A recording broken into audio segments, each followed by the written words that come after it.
में है ये बात, शिव पुराण के श्रवण की विधि क्या है, शिव पुराण कैसे सुनना चाहिए।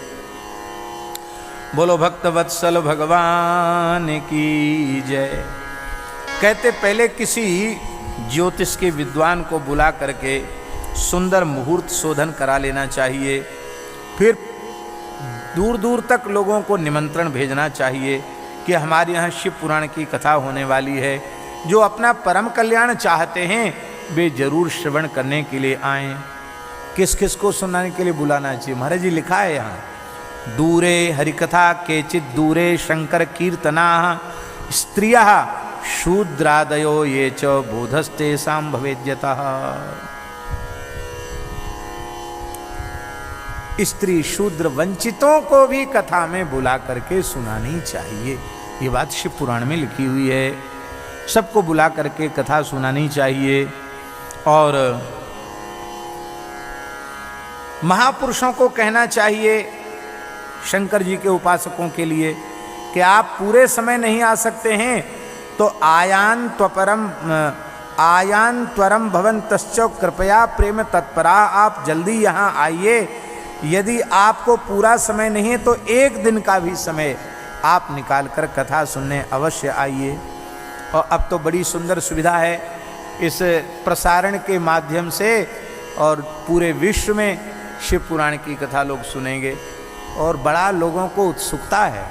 लोग कह रहे हैं महाराज जी अब आपकी वाणी से शिव पुराण की कथा सुनेंगे। तो ये निश्चित पथमेड़ा महाराज जी का अनुग्रह ही है, जो जीवन में सबसे पहले शिव पुराण कहा गया था विद्यार्थी जीवन में। कोई कथा उसके पहले कही नहीं, सबसे पहले शिव पुराण कहा। और आज संभवतः सन 90 के पहले की बात, तब शिव पुराण कहा था, और अब आज पुनः उसे कहने का सौभाग्य इन महापुरुषों ने कृपा पूर्वक प्रदान किया है।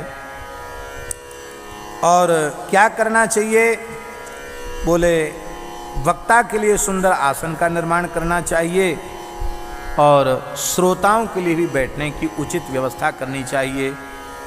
कथा में विरक्त और ब्रह्मचारी, इनको बैठने की पृथक व्यवस्था करनी चाहिए, लिखा हुआ है। देखो कितनी मर्यादा है। ब्रह्मचारी और विरक्त उनको अलग बैठना चाहिए, गृहस्थों को अलग बैठना चाहिए, माताओं को अलग बैठना चाहिए। इस प्रकार से वक्ता का मुख उत्तर दिशा की ओर हो तो प्रधान श्रोता पूर्व दिशा की ओर बैठे, अथवा वक्ता के सन्मुख श्रोताओं को बैठना चाहिए। और जब तक कथा चलती रहे तब तक व्यासासन समारूढ़ो यदा पौराणिको द्विजः असमाप्तौ प्रसंगस्य नमस्कुर्यान्न कस्यचित्। लिखा है व्यासासन पर ब्राह्मण बैठ जाए तो जब तक पूरी कथा न हो जाए तब तक किसी को भी कथा मंच से प्रणाम नहीं करना चाहिए। नमस्कुर्यान्न कस्यचित्। बालो युवाथ वृद्धो वा दरिद्रो वापि दुर्बलः पुराणज्ञ सदा वंद्या पूज्यश्च सुकृतार्थ। भी बालक हो, युवा हो, वृद्ध हो, दरिद्र हो, दुर्बल हो, तो भी पुराणज्ञ को, पुण्यात्मा पुरुषों का वंदन करना चाहिए, पूजन करना चाहिए। पुराण वक्ता का पूजन करना चाहिए। पुराणज्ञ के प्रति नीच बुद्धि नहीं रखनी चाहिए।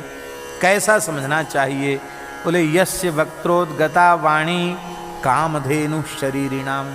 कामधेनु क्या है, कहते पुराण वक्ता ब्राह्मण की वाणी ही कामधेनु है, संपूर्ण कामनाओं को पूर्ण करने वाली है। गुरुवस्सन्ति बहवो जन्मतो गुणतश्च वै परो गुरु पुराणज्ञस्तेषां मध्ये विशेषतः। हमारा जीवन गुरुओं से भरा हुआ है। माता गुरु है, पिता गुरु है, अक्षरदाता गुरु है, पर भगवान व्यास कह रहे हैं पुराण वक्ता सर्वोपरि गुरु है। इसलिए पुराण वक्ता के प्रति गुरु बुद्धि रखनी चाहिए। यो ददाति पराम मुक्तिम कुन्यस्तस्मात् परो गुरु। जो कथा सुना करके जीवों को मुक्ति का मार्ग दिखाता है, उससे बड़ा गुरु कौन है। अब पुराण वक्ता कैसा होना चाहिए, वक्ता पवित्र होना चाहिए, मन वाणी क्रिया से परमार्थ में दक्ष होना चाहिए। केवल संतानोत्पत्ति में दक्ष नहीं, परमार्थ में दक्ष होना चाहिए, शांत होना चाहिए और मात्सर्य दोष से शून्य होना चाहिए, सज्जन होना चाहिए, परोपकारी होना चाहिए, करुणावान होना चाहिए और वाग्मी होना चाहिए। वाग्मी और वाचाल, जो यथार्थ बोले उसको वाग्मी कहते हैं, जो ऊट पटांग बोलता रहे उसको वाचाल कहते हैं। वाचाल नहीं होना चाहिए, वाग्मी होना चाहिए। कथा कब तक कहनी चाहिए? बोले सूर्योदय से 3:30 प्रहर तक कथा कहनी चाहिए, फिर थोड़ा विश्राम करके फिर कथा होनी चाहिए। सूर्योदय से सूर्यास्त तक कथा का विधान लिखा है। धूर्त, दुर्वृत्त, प्रपंची, कुटिल वृत्ति वाले लोग वो कथा के अधिकारी नहीं हैं। इसलिए इन दोषों को त्याग करके कथा सुननी चाहिए। बोलो भक्तवत्सल भगवान की जय। वक्ता और श्रोता इन दोनों को नाखून, बाल आदि नहीं काटने चाहिए उतने दिनों तक। हो सके तो एक समय ही भोजन करना चाहिए। इसमें तो चातुर्मास चल रहा है, एक समय भोजन किया जाए तो बहुत अच्छा है। और इस प्रकार से कथा में आले विघ्नों की निवृत्ति के लिए गणेश जी का पूजन करना चाहिए। वक्ता का पूजन करना चाहिए। और श्रोता को कैसा होना चाहिए? बोले अनेक धर्म विभ्रांत है, कामादि दोषों से युक्त है, स्त्रैण है, पाखंडी है, ऐसा वक्ता और ऐसा श्रोता दोनों ही अनधिकारी नहीं होने चाहिए।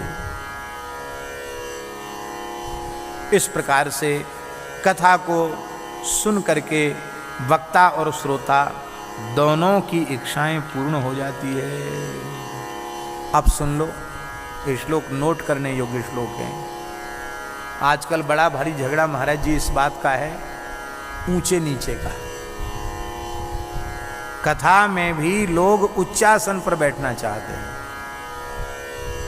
उच्चासन में वक्ता के समान आसन पर। वो समान आसन नहीं, जगह का नाम हम नहीं लेंगे। एक जगह तो उन महानुभाव के लोग इंची टेप लेके आए। पहले उन्होंने कथा में व्यासपीठ को नापा कितनी ऊंचाई है, फिर उससे थोड़ा कम से कम 6-7 इंच ऊपर उन्होंने अपने महापुरुष की आसन लगाई। हमको तो कोई परेशानी नहीं, क्या तकलीफ थी हमको। ऊपर बिठाओ चाहे आसमान में चढ़ा दो, अपने को क्या तकलीफ है? फिर रेवासा महाराज आए, उन्होंने कहा कि ये क्या हुआ। उसके बाद उनको आना था, बोले आप इस पर बैठो। बोले वक्ता से ऊंचा आसन मैं तो नहीं बैठ सकता। मैंने कहा भाई अब सब बैठे रहे तो आप बैठ जाए। बोले मैं तो नहीं, मैं कुर्सी मंगाओ। तो मैं नीचे बैठ नहीं सकता, तो कुर्सी में बैठे हो। अब सुन लीजिए,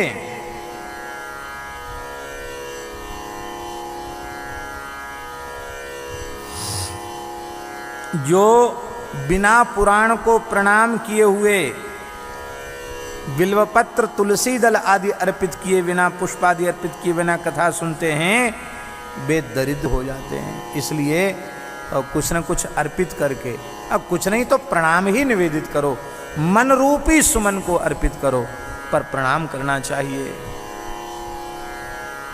और सुन लो कान खोलकर, कथायाम कथ्यमानायाम गच्छन्त्यन्यत्र ये नराः भोगांतरे प्रणश्यन्ति तेषाम दारादि संपदा। जो श्रोता लोग कथा के बीच में उठते बैठते रहते हैं, फिर लघु शंका चले गए, फिर दीर्घ शंका चले गए, फिर पानी पीने चले गए, फिर भोजन करने चले गए, और फिर मोबाइल आया तो मोबाइल सुनने चले गए।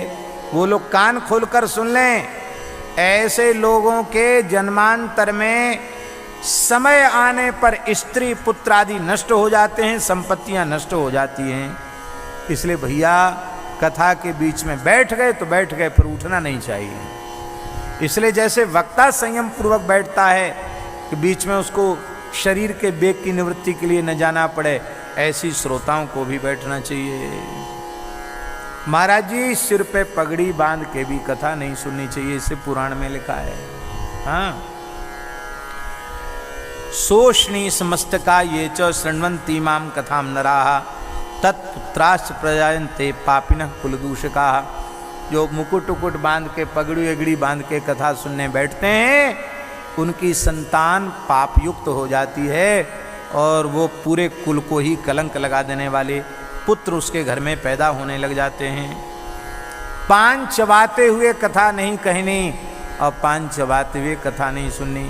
गुटखा को भी उसी में ले लेना चाहिए। लोग पान नहीं चबाते तो गुटखा सुपारी वगैरह चबाते हैं, वो मना है। जो पुरुष पान चबाते हुए कथा को सुनते हैं और कहते हैं, वो नरक में यमदूत उनकी ही विष्ठा उनको खिला दिया करते हैं। और जो लोग ये स्विष्ठाम खादयन तेताम नरके यम किंकरा ये च तुंगासना रूढ़ा शृण्वन्ति माम कथाम नरा भुक्त्वा ते नरकान सर्वांस्ततः काका भवन्ति। जो ऊंचे आसन पर बैठकर कथा सुनते हैं वो नरकों को भोगकर अंत में कौआ की योनि में जन्म लेते हैं। जो वीरासन से बैठकर कथा सुनते हैं वो नरक में पड़ने के बाद विष वृक्ष के रूप में जन्म प्राप्त करते हैं। और जो बिना प्रणाम किए कथा में आकर बैठ जाते हैं वो नरक भोगने के बाद अर्जुन नामक वृक्ष बनते हैं। रोग युक्त न होने पर भी जो लेटकर कथा सुनते हैं वो नरकों को भोगने के बाद अजगर की योनि में जन्म लेते हैं। भुक्त्वा ते नरकान सर्वाम भवन्ति अजगरादया। जो वक्ता के समान ऊंचाई वाले आसन पर बैठकर कथा श्रवण करते हैं उनको गुरु पत्नी गमन का पाप लगता है। वक्तु समासना रूढ़ा ये शृण्वन्ति कथामिमाम गुरु तल्प समम पापम प्राप्यते नारकई सदा। जो कथा के बीच में गंदी बातें बोलते हैं वो गधे के जन्म को प्राप्त करते हैं। जो कथा के बीच में वक्ता की निंदा करते हैं वो नरक भोगने के बाद कुत्ते का जन्म प्राप्त करते हैं। और जो पवित्र कथा का श्रवण नहीं करते वो नरक भोगने के बाद जंगली सुअर बनते हैं। और जो कथा के बीच में विघ्न डालते हैं वो गांव के सुअर बनते हैं। इस प्रकार से बहुत बात बताई गई है। गणेश जी का पूजन करे, नवग्रह का भी पूजन करे और भगवान शिव का नित्य अभिषेक करना चाहिए। शिव पुराण की कथा होवे, भगवान शिव का नित्य अर्चन करना चाहिए और प्रार्थना करनी चाहिए कि श्रीमद् शिव पुराणाख्या प्रत्यक्षस्त्वं महेश्वरः श्रवणार्थम स्वीकृतोऽसि त्वं संतुष्टो भव मयि वै मयि। मेरे ऊपर संतुष्ट होकर मेरे ऊपर कृपा करो, मेरे मनोरथ को सफल करो, मैं निर्भुलता पूर्वक कथा सुन सकूं। हे भगवान शिव, मैं आपकी शरण में हूँ, आपका किंकर हूँ। आप अपने चरणों का प्रेम प्रदान करें, अपनी सन्निधि हमको प्रदान करें। ये शिव पुराण भगवान शिव का वांग्मय स्वरूप है। वक्ता का पूजन करके फिर कथा सुननी चाहिए